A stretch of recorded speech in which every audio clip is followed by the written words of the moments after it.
All right. Hi, everyone. My name is Kennedy Cole, and I'm the Outreach Coordinator for the Center for Urban and Regional Analysis at The Ohio State University. I'm excited to welcome you to our third webinar in the series, Cities for All, Creating Communities that Can Be Accessed and Enjoyed by Everyone. This series is co-sponsored by CURA, the Age-Friendly Innovation Center, and the United Way of Central Ohio. Throughout this series, speakers from various fields will discuss how cities can approach urban planning in a way that prioritizes serving the diverse needs of residents. Today, Allie Cannington and Kyle Seam from the California-based development and advocacy organization, the Kelsey, will outline core components of disability-forward housing and strategies for how cities can expand accessible, affordable, and inclusive housing supply. Participants will gain actionable guidance for applying disability-forward housing principles to their work to create cities for all.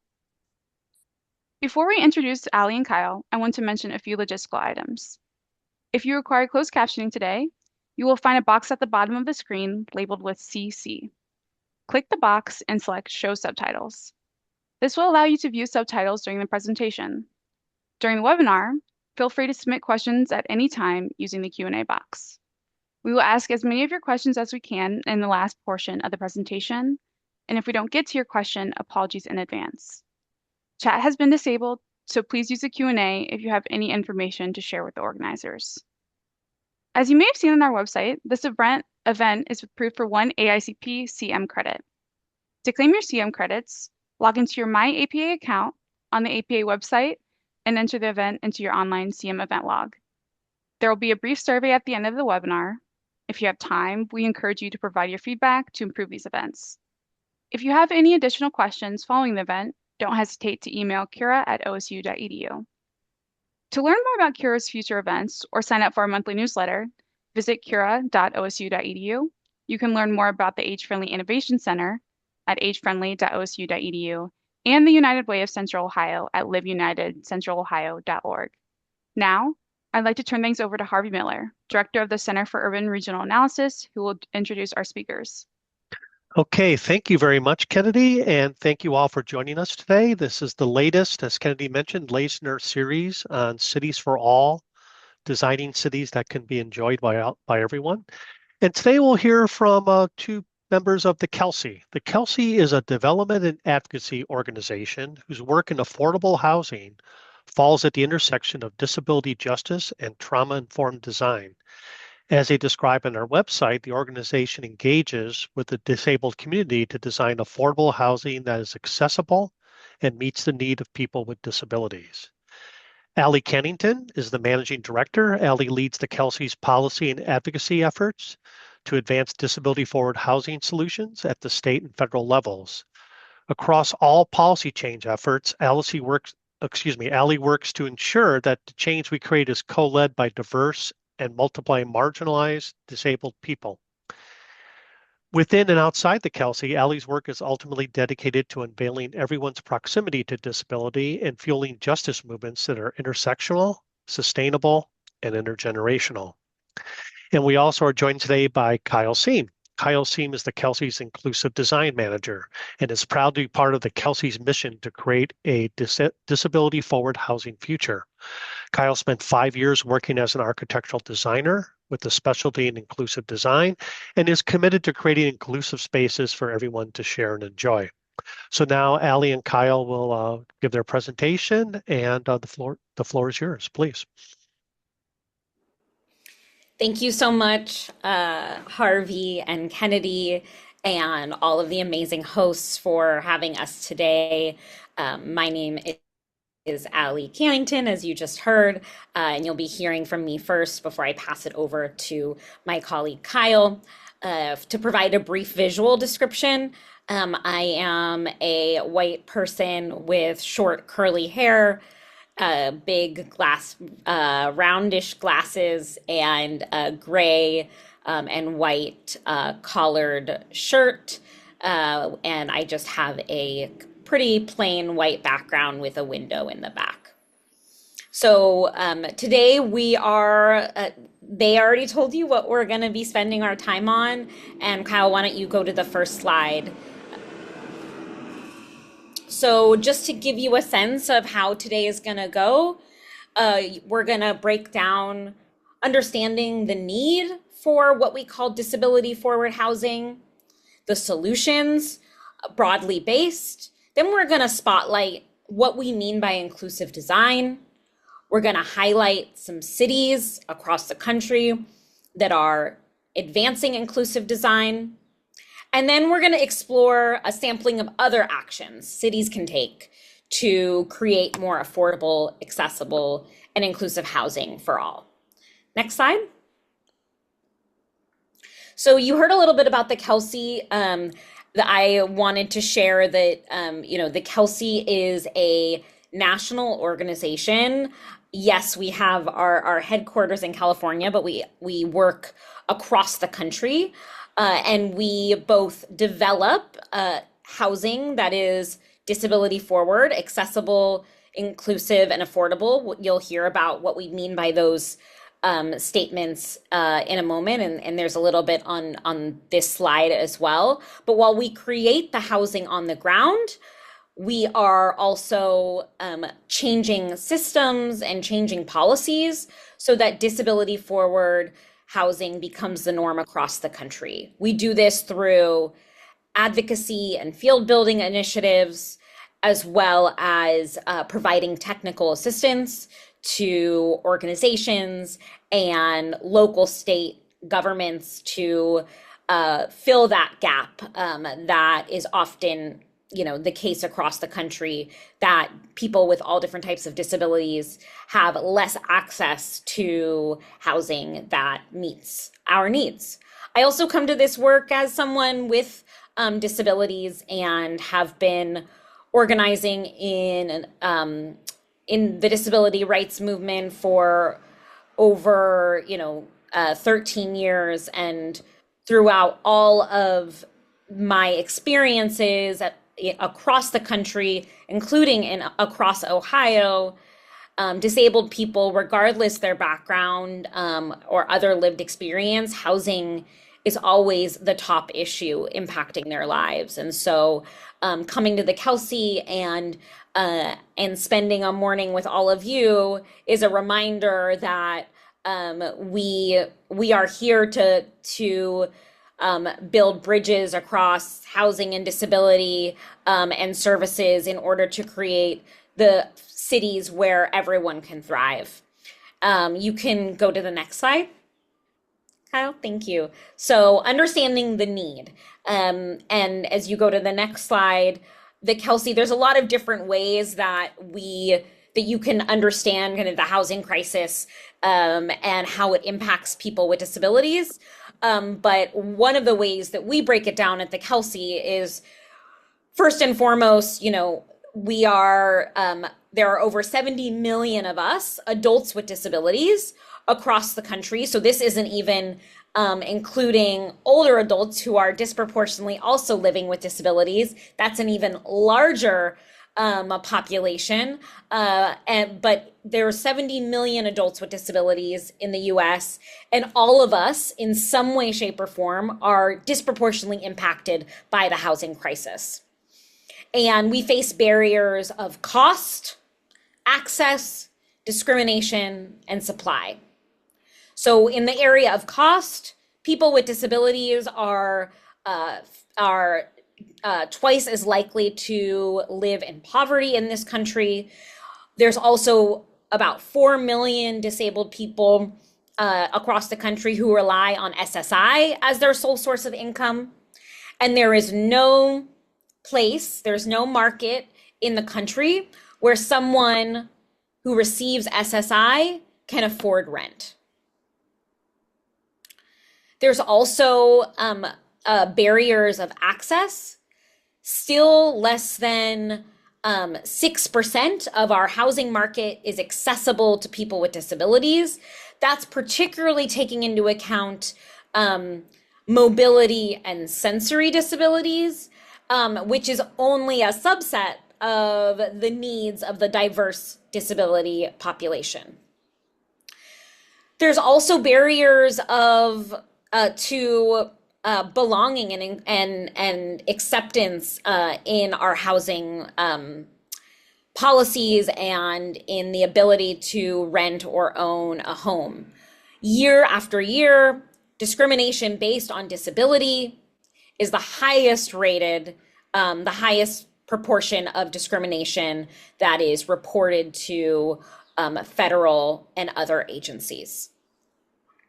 And of course, when people with disabilities who are also disproportionately Black, Brown, Native folks, people who come from all different backgrounds, the experiences of discrimination are going to be even more acute.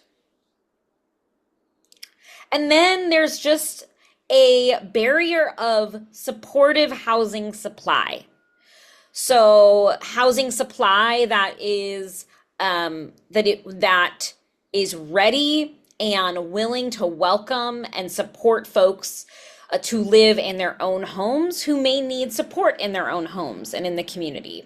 We see that only 12% of adults with disabilities who use long-term services and supports rent or own their own home. And we also see that people with disabilities are 4 times more likely to experience homelessness.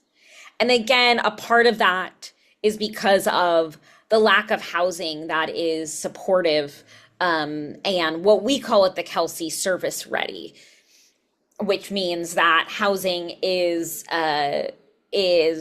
operated and designed in a way that will be ready for anyone to come and live there, whether they need no support in their own homes, whether they need 4 hours a week, or whether they need 24 hours a day. Next slide. This slide is a helpful diagram of that really breaks down the spectrum of different states of housing and where people with disabilities fall in that housing. So on my left-hand corner, there is the first housing diagram is segregated housing. People with disabilities are represented in blue dots, and in the building itself, there's a smattering of brown, different shades of brown and orange dots, and the blue dots representing people with disabilities are outside the building. So historically in the US, and still to this day, people with disabilities are often still segregated, whether that be in hospitals, institutions, in other congregate settings, experiencing homelessness or housing insecurity. And thankfully, due to movements for fair housing and disability rights and community integration, a lot of our housing, not enough, but we have gotten to a place where there is more integrated housing, where people with and without disabilities live in the same building physically. And this diagram, you can see that the blue dots are now in the building, but they're only in one part of the building. And that represents that often, even in integrated housing, where people with and without disabilities are living in the same building, there are still barriers to full access there are barriers to full access and limited community connections within the building itself amongst people with and without disabilities. And what we're aiming towards, the solutions that we are equipping y'all with today, aim to create inclusive housing, where people with and without disabilities share community together, where diversity is valued, where interdependence is supported, and where people have access to the same spaces and experiences. I want to note before we get to solutions that I think it is helpful to just think about where we are in kind of the timeline of housing policy and practice in this country that trickles down to how cities also respond to the housing crisis and the solutions needed. when our mainstream housing infrastructure was created in the United States, disabled people were still relegated to segregation. That was the status quo. That was the norm. In fact, people with disabilities were relegated to large scale institutions, to back rooms. We were not a part of the visible mainstream community. So that was the case when HUD was all the main HUD programs were established, when the low income housing tax credit was established. Disabled people, again, were not considered as a part of the population that would be served by the mainstream housing infrastructure.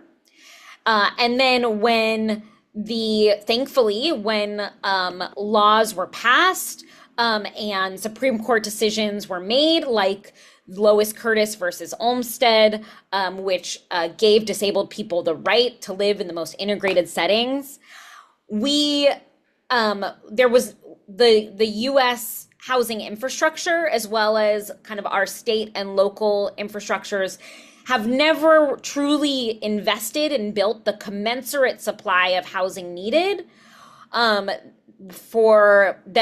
that is needed and still needed today to meet the needs of disabled people. And so I just like to also provide kind of that larger context that, you know, when we were given the right, the civil right to integration, our policies and practices have never fully met the supply and supportive service need for every single disabled person to live out their right to community integration. Next slide. So what are the solutions? So the solutions, you can go to the next slide, are disability forward housing. And of course, we're talking about housing today. And obviously, as I've mentioned, people's ability to access services in their own homes and communities is a critical part. And disability forward housing, a core part of that is linking housing and services, but also having them be distinct. So disability forward housing is affordable to people of all incomes, including those at the lowest incomes. How its disability forward housing is accessible, where cross disability design is the norm that supports diverse needs, and where housing is located with access to services, amenities, and transit. Disability forward housing is integrated, housing that does not segregate or isolate, but is mixed between disabled and non-disabled people. Disability forward housing is inclusive, where there's equitable access to all amenities, and informal and formal support systems are available regardless of the level of support someone needs. Next slide.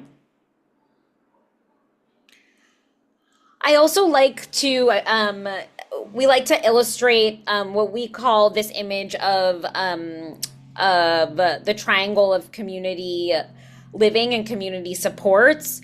And I think when we are envisioning building cities for everyone, this can be a helpful way, a visualization of the different investments that cities and all levels of government and ecosystems need to make. So the lower corners of the triangle, the first is housing. So housing is critical, housing that is accessible, affordable across a range of incomes, meets personal preferences.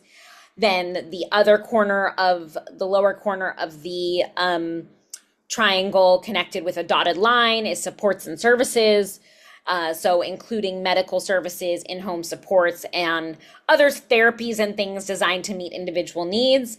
And then the top of the triangle is community, where people live with connections to one another, to recreation, to spirituality, joy, meaningful work, and relationships.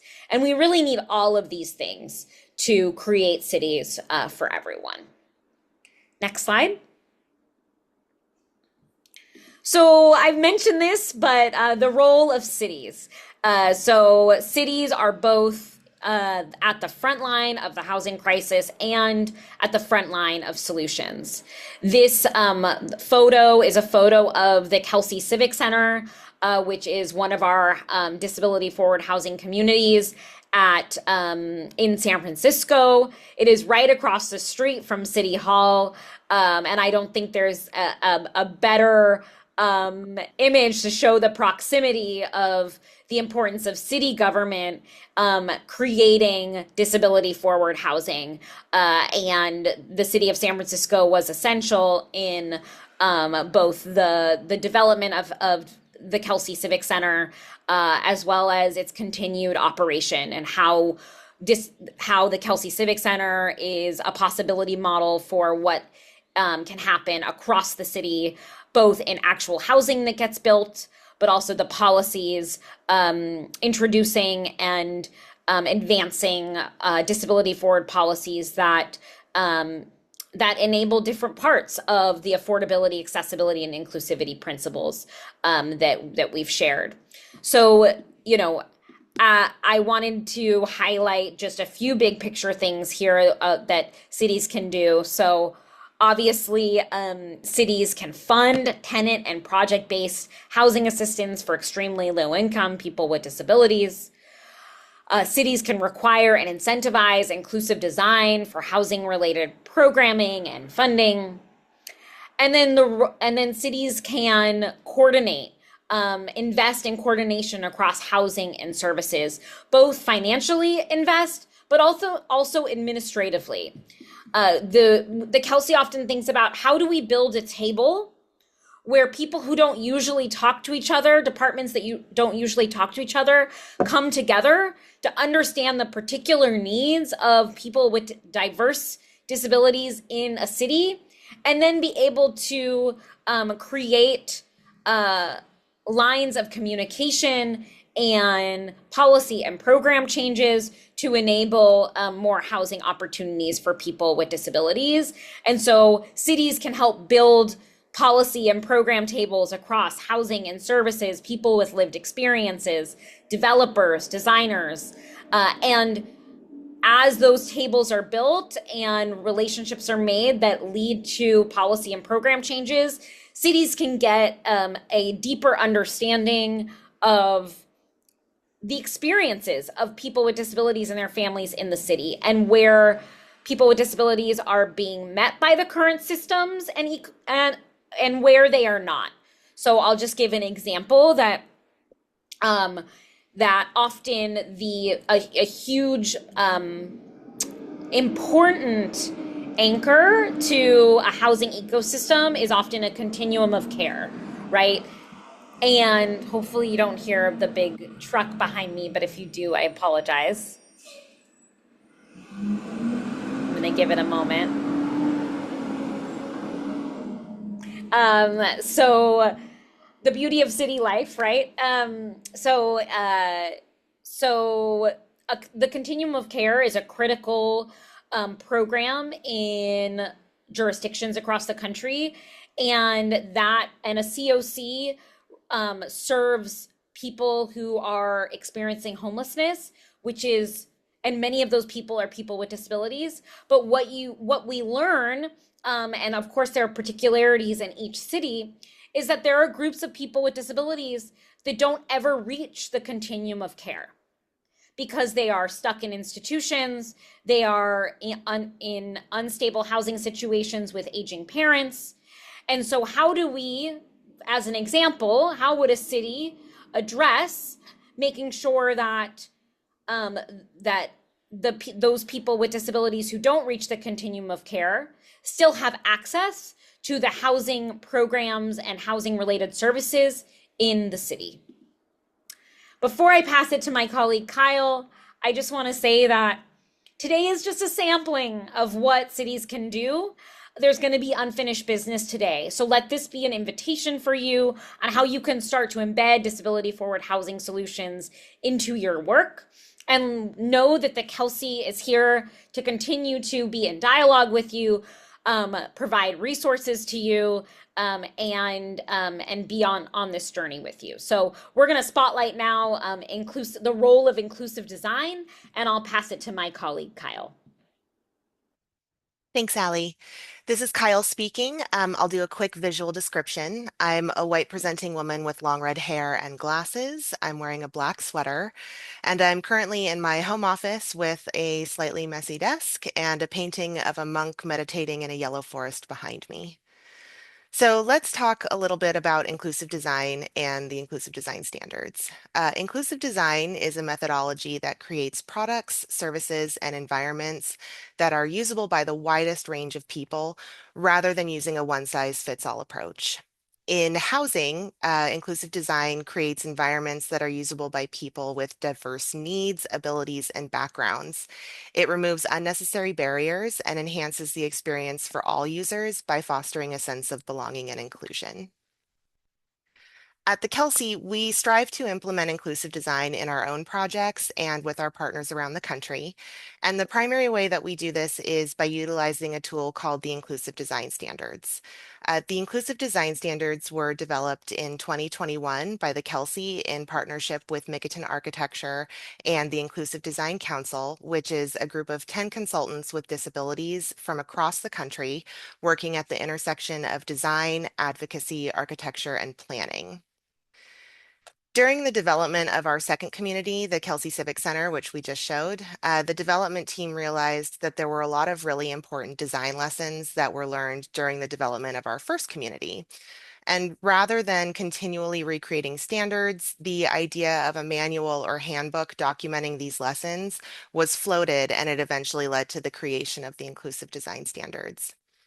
Having a robust handbook or manual means that inclusive design decisions can be easily replicated from one project to another with minimal need for change.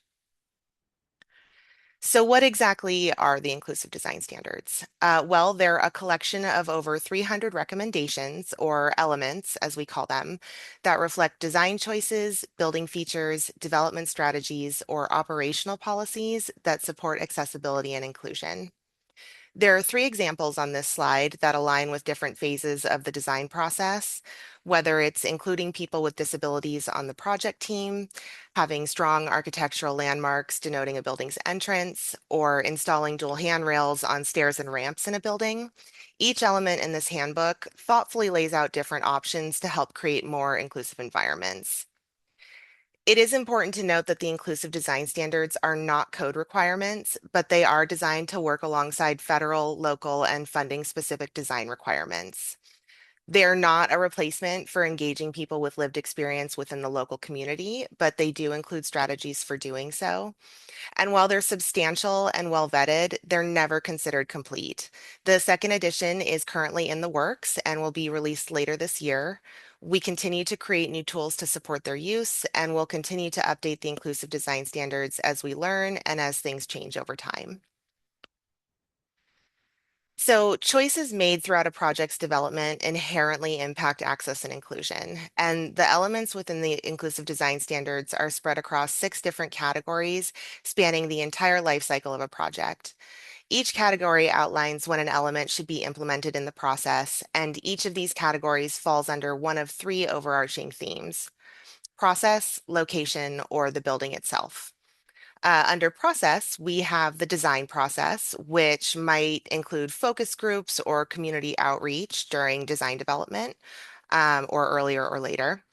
We also have operations and amenities, so things like front desk staffing or plain language leasing information.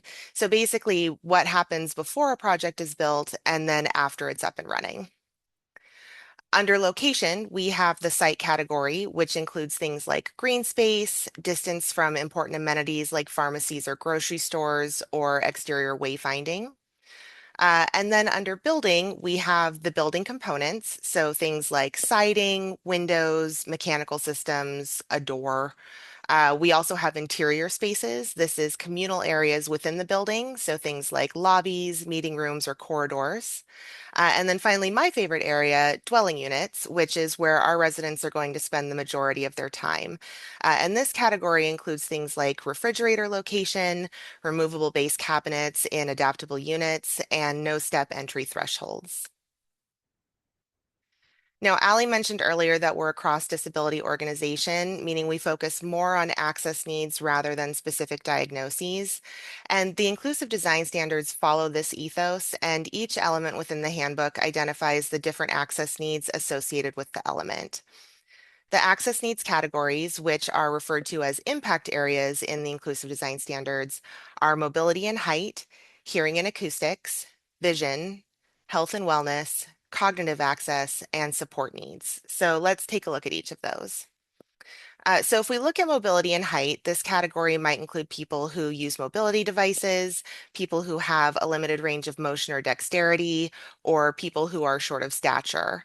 And some elements that support mobility and height are wider hallways, dual door viewers, lever handles, and automatic operators. Hearing and acoustics covers people who are deaf or hard of hearing or people with auditory sensory sensitivities. And some elements that support this impact area include acoustic wayfinding, noise isolation, and visible alerts. The vision impact area covers people who are blind, have low vision, or who use visual supports and devices to engage in surrounding environments. So that's things like Braille or screen readers, etc. And some of the elements that support this impact area are low glare materials, interior guide strips, and corridor handrails. Health and wellness covers people with chronic health conditions, allergies, or chemical sensitivities, or people who are immunocompromised.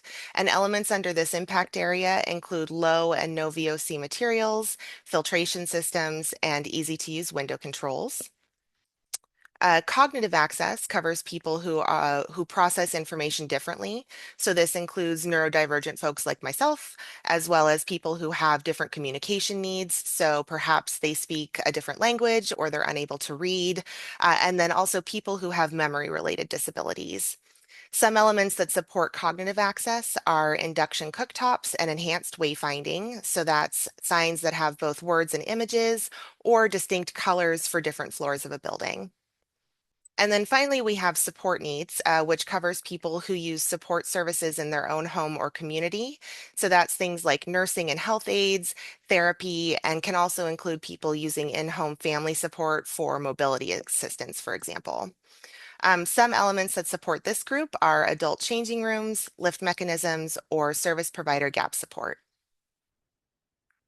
Okay, so where do cities come into play with inclusive design? Cities play an essential role in advancing affordable, accessible, and inclusive housing for all of their residents. And cities often set the criteria for housing projects that can make strategic decisions that further accessibility.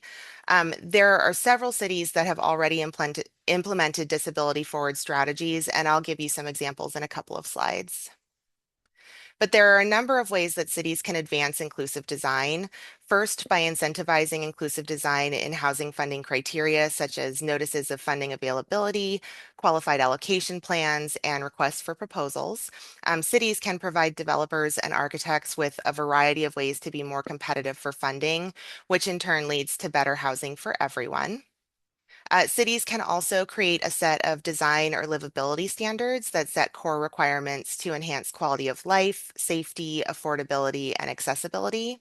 Or if a city already has existing design or livability standards, it can embed additional disability forward solutions to enhance the lives of its residents. Cities can also increase the number of accessible units required to meet code or funding requirements.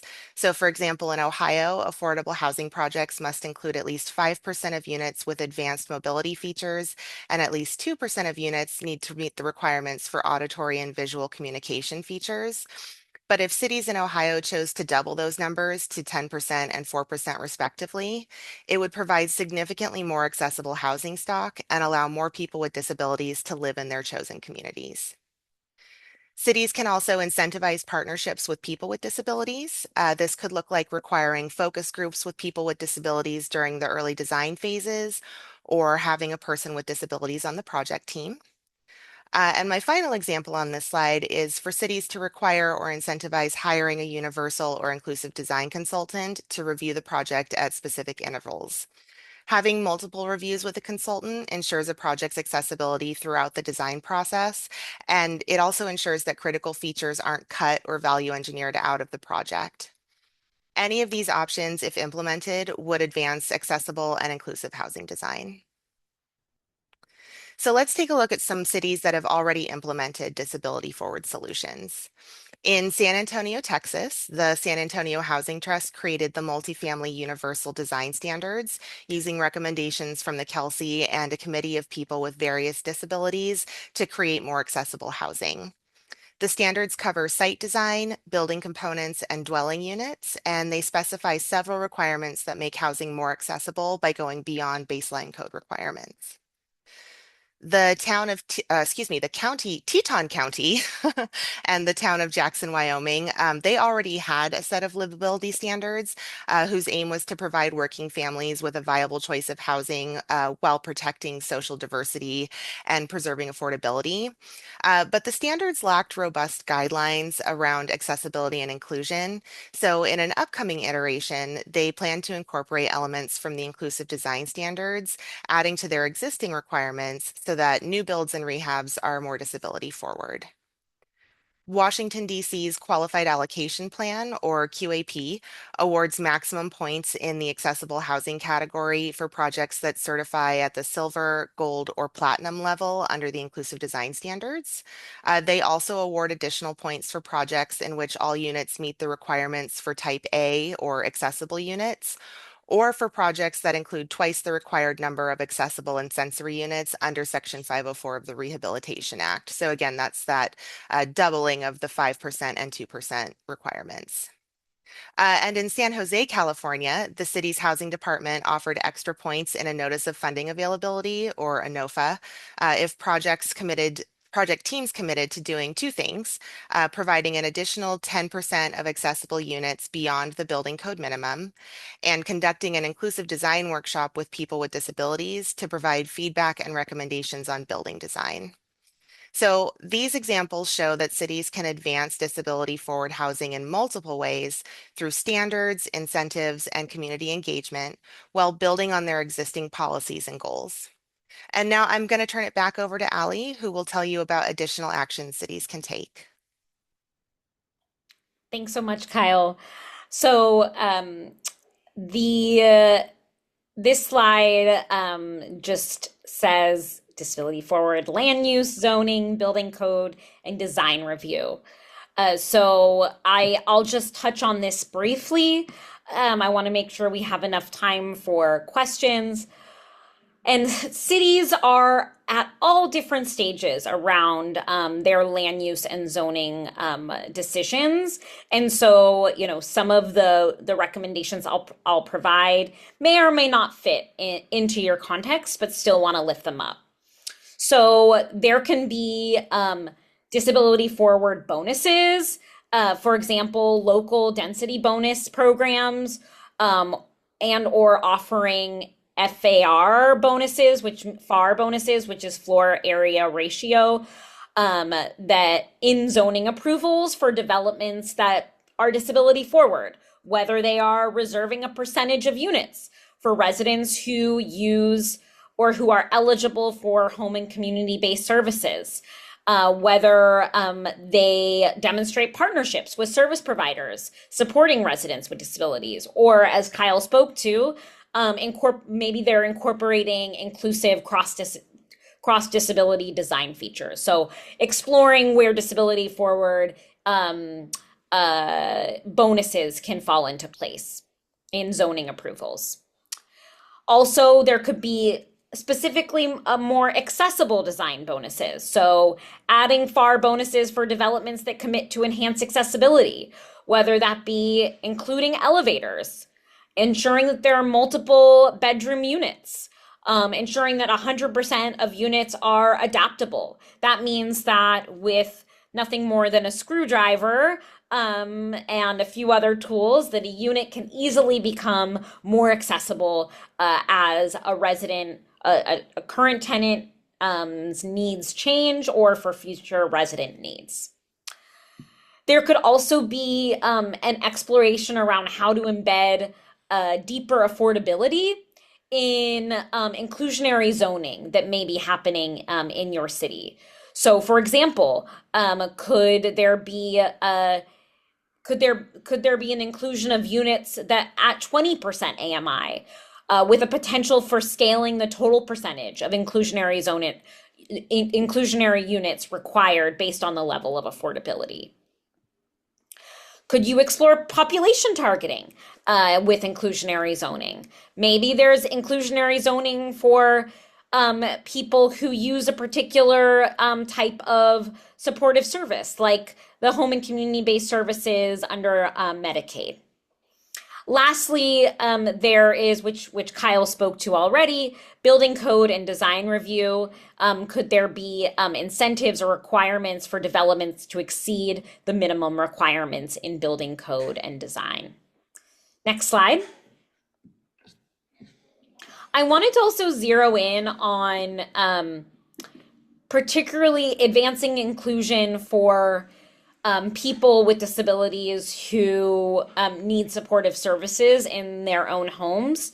We continue to see that the overlap of people who need deep affordability and people who use supportive services, who are people with disabilities, those groups, that subset of disabled people tend to experience the lack of inclusive supply at even more acute levels.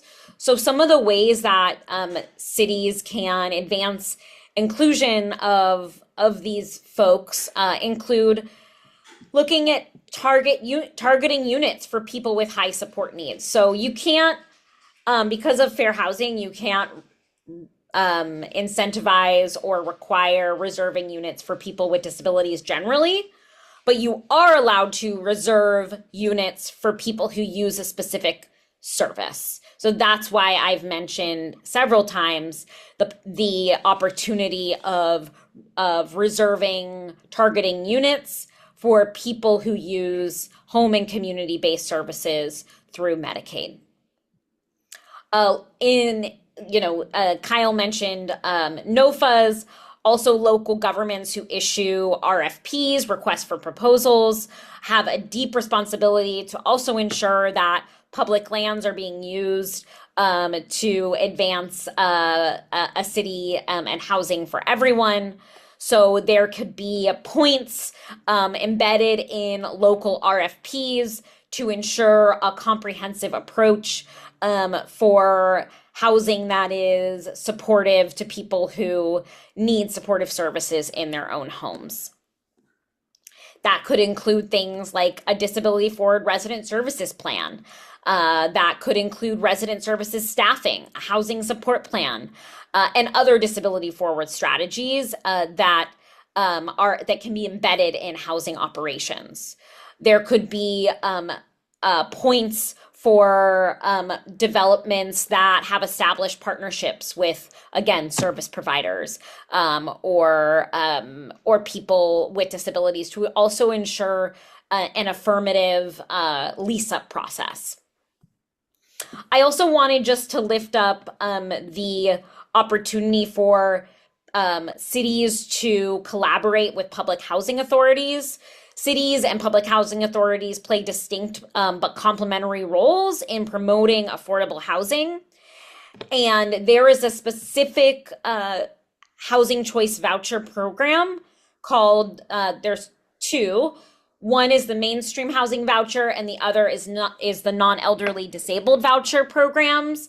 And there could be opportunities for cities to partner with public housing authorities to explore project basing some of these mainstream and non-elderly disabled voucher programs if they remain underutilized. And therefore, those are prime tools to create units that are deeply affordable for whoever the disabled resident that would come to live in that unit in the broader building. I also want to share that there is always a need to reduce administrative burden and streamline referral and application processes. People with disabilities face complex and overwhelming processes when trying to find and apply for affordable housing. So, local governments, city governments can play a central role in addressing these barriers by supporting housing navigation services and adopting policies that allow for greater flexibility and in both kind of notification and application timelines. And then lastly, there can be just an increase of investment in supportive services and operational subsidies. So that's connected to a lot of what we've talked about, but also really distinct. City governments should strengthen supportive services funding and subsidies for housing operations within multifamily rental housing programs to ensure long-term service-rich housing options for people with disabilities who need supportive services in their own homes. So I could keep going, but I'm going to stop and pass it back over to Kyle for how you can join us. Thanks, Allie. This is Kyle speaking. So to conclude our presentation, we invite you to join us in advancing a disability-forward housing future. There are several ways to get involved. You can utilize the inclusive design standards in your work and share them with your networks. The Kelsey also offers technical assistance to cities and other organizations for how to increase disability-forward housing supply. Or if you're not ready to engage in either of those ways, you can stay connected and sign up for our newsletter or our housing advocacy updates. You can do that with this QR code, or you can visit our website and sign up there. We want to thank you so much for having us today. We are incredibly grateful for this opportunity to speak with you about creating disability-forward housing futures. To contact us for technical assistance, general questions, or just insights, you can reach us at hello@thekelsey.org. If you'd like to contact us about inclusive design or the inclusive design standards, which I should note are available for free download on our website, you can email us at design@thekelsey.org or visit thekelsey.org/design.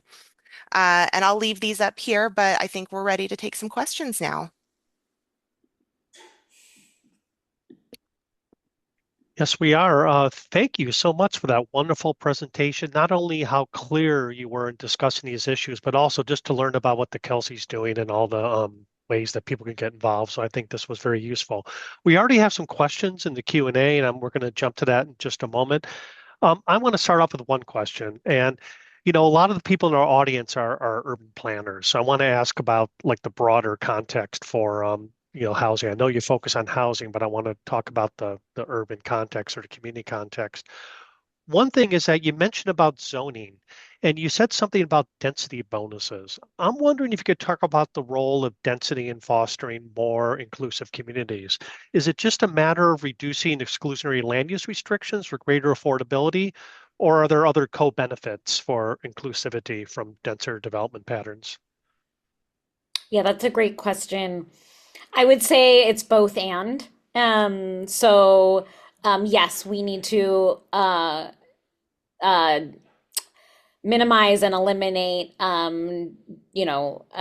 discriminatory zoning practices across the country. And there are incredible leaders nationwide who are doing that. What we find at the Kelsey when we're talking to people across the country is about their housing needs, is the importance of being proximate to services, to public transit, to other neighborhood amenities, and that is creating denser housing is one of the pathways of enabling more service-rich, transit-oriented developments, which meet the needs of people with disabilities in really important ways. Okay, great. Thanks for articulating that. One more question, then I'm going to turn it over to Kennedy to field the audience questions. I noticed on your one slide you had that triangle of housing, community, and support and services.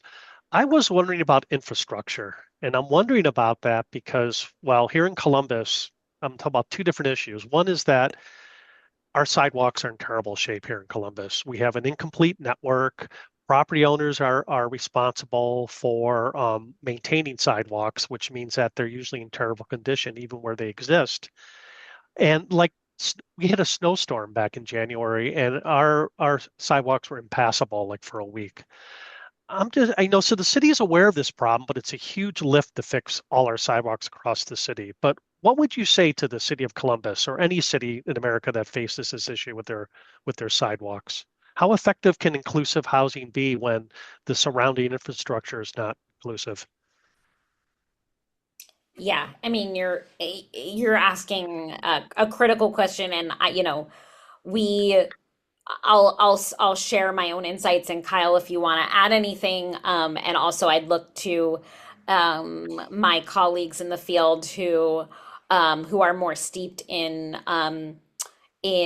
city footprints beyond kind of the housing in and of itself. But you're right, the experiences of a broader neighborhood, as I just spoke to, are intrinsically tied to one's ability to live and thrive in their housing. City housing policies have to be coordinated through integration of physical infrastructure, service readiness, and transit accessibility to ensure long-term stability for people with diverse needs in the city, whether they are disabled now or, if you have the privilege of aging, you will likely become someone with disabilities. So I think, whether we like it or not, it's thing changes in infrastructure end up being connected to money and investment. And so I would have the city consider how can there be an integrated approach to existing funding mechanisms that looks at, well, if you're going to invest in a certain standalone building, that has to be tied to sidewalk repair, for example. And so having those, looking at where there are opportunities in existing funding mechanisms, and then that actually enables that cross departmental coordination that is needed, and that can often be a jumping off point for other areas of needed coordination across the city. Okay, good. Thank you. That was a really good answer. I appreciate that. Okay, bunch of questions. So I'm going to turn it over to Kennedy. Yeah, thank you so much, guys. That was such an amazing presentation. It really actually made me curious what steps Columbus has taken towards implementing disability forward housing. So I'm gonna look into that.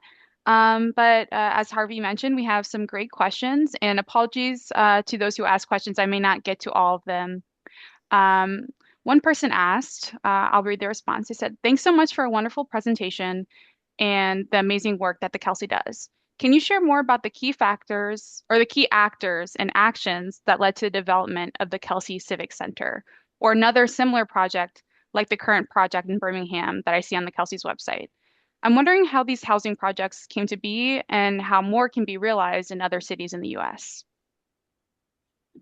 Allie, do you want to take that one? Yeah, I can take it. So I think there are a variety of different factors at play that determine whether the Kelsey comes to a given city, and there have to be local just champions, people with disabilities, their families, and close loved ones who are going to be the champion for disability forward housing in that given area. There also needs to be a city government who is willing to also do things a little differently, and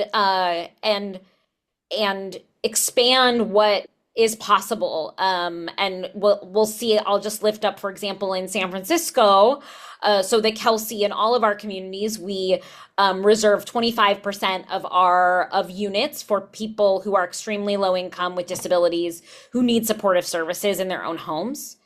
And the city of San Francisco, in order to support the success of the Kelsey Civic Center, added a question to their affordable housing platform that asks the applicant whether they are eligible or currently receive home and community-based services through Medicaid. And now that question exists in the platform permanently. So other developments can utilize that question to determine different kind of population targeting. I say that because that's an example of cities and local leaders being willing to be in this work for the long haul. It takes a long time to develop housing. Thankfully, we've been able to do it at quicker levels at the Kelsey, but still it takes years. And city leaders and then funders to help still we use a variety of different funding, but we still often have gaps that eventually we would love to see the government be a payer of those gaps as well, but having also philanthropic partners in a given area. And so, yeah, if you're, we just want to reiterate, let this be the first time that we connect. And if you want to explore how the Kelsey or existing developers, we want to be, one of the best in class. We want every developer to be disability forward. And so working even with the housing developers in your local city to become more disability forward and have your cities incentivize and require those developers to do so.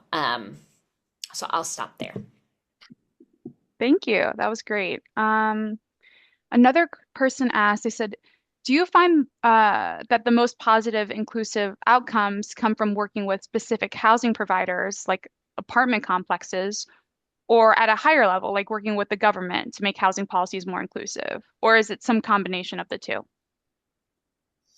At the Kelsey, I would say a combination of the two. We really function as practicing and building this housing on the ground and changing systems and really having a consistent feedback loop. So we say both. Um, Gosh, a lot of great questions in here. I'm sorry that we're not going to be able to get to them all, but I'm sure if you email either the Kelsey or if you email Kira, we will get those answered um, if that's possible. So please feel free to do that if we don't get to your question. Um, oh, this is an interesting question. Someone said, are there any ideas for new construction or are renovations at large scale apartments also viable options? I can take that one. This is Kyle speaking. Um, Great question. So our inclusive design standards primarily focus on new builds, but there are so many low and no cost features within the design standards that are available for renovations as well. So with renovations, often you have a lot more restrictions around like the site space or like the interior walls and things like that. But there are so many elements that allow you to uh, update like interior units and things along those lines to make things more accessible. One example, there is an element in the design standards called refrigerator location, which says to locate a refrigerator so the door can swing open 180 degrees. And this makes it easier for someone in a mobility device or someone with limited reach to access fridge contents without impediment. It also makes it easier to pull the shelves out for cleaning and just put groceries away. But the important part is that it costs nothing to implement, and it just requires conscious design decisions. So there are many, many options within the standards that are along these lines that allow for renovations to be more disability forward without having to worry about a lot of the physical infrastructure or spending a lot of money. Thanks, Kyle.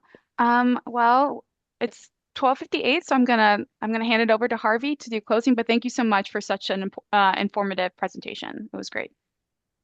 Yes, really. Thank you very much once again. This was a very informative presentation, as Kennedy said, and I think everyone's really happy to learn about your organization. Hopefully, you'll receive some contacts and additional networking, and people will join the effort. So thank you again very much. Yeah, so let's see. Oh yes, on April 24th will be the last in our series this semester on Cities for All. That's Friday, April 24th from 12 to 1 p.m. Eastern Time. And we'll have a panel discussion, creating age-friendly communities, local approaches from practice, policy, and research. And this will feature Dr. Holly Dobelko-Shoney, who's the Director of Research for the Ohio State University Age-Friendly Innovation Center, Katie White, who's Executive Director of the Central Ohio Area Agency, and Michael Stinziano, who's Franklin County Auditor. So join us on April 24th to hear from them. Also, a couple of announcements I want to make before we close. For those of you who've been following our Life After Cars book tour event, which was supposed to happen in January and was canceled because of the snowstorm, that has been rescheduled for Tuesday, April 28th at 6:30 p.m. We'll be welcoming Sarah Goodyear and Doug Gordon from the world famous War on Cars podcast live on stage. They'll be joined with Transit Columbus Chair Stevie Passamonte, Columbus City Council member Lourdes Barroso de Padilla, and Columbus Underground co-founder Walker Evans. So there's still some tickets available, not many, but a few tickets available. Don't miss this event if you're local or can be local on April 28th. And finally, I just want to announce that Cura is celebrating its 25th anniversary this year. Yay! Yeah, thank you. Everyone applaud. We're going to have an in-person event on April 10th. Now, right now, this in-person event, the celebration is sold out, but there is a waiting list. Kennedy is going to put something in the chat to give you a link to that if you want to look at the event and maybe join the waiting list. But if you like these webinars, you like what Cura's doing, we could use your support. There's no doubt about it. It's not cheap running these webinars and initiatives. And also federal funding has become more uncertain. So there should be a link in the chat right now. There is that gives you access to our 25th anniversary, but also a link where you can give to Cura. So if you have a place in your heart for Cura, every little bit counts. So we would welcome your support. Okay, thank you. Thank you very much for joining us today. Again, thank you for Kyle and Allie for their presentation. And everyone, have a great weekend and hope to see you on April 24th and beyond. Thank you.